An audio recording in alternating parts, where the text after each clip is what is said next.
Крепчает ветер солоноватый, качает зеленоватый вал.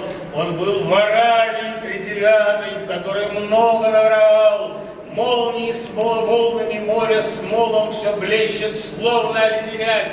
Страшно подумать, каким двуполым все предстало, глядя на нас.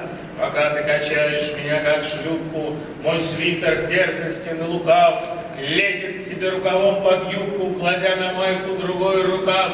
И тут же впервые не одинокие, внося в идиллию скромный вклад, лежат в обнимку Samsung и Nokia, им больше не надо заочных клятв. Мой сын-подросток с твоей дочерью, россыпь дредов и конский хвост, галдят внизу, загорая дочерный, подмечая десятки сходств.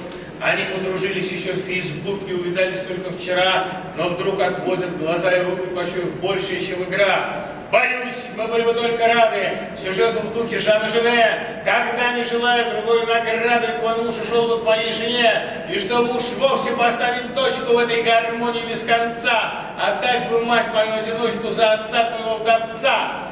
Когда я еду, сбивая тугрики в Киев, в Крым, Тифлис, Ереван, я остро чувствую, как республики жаждут вернуться в наш караван. Когда я в России, а ты в Израиле, ты туда меня не берешь. Изгои, что глотки себе излаяли, рвутся, как штирлиц под сень берез.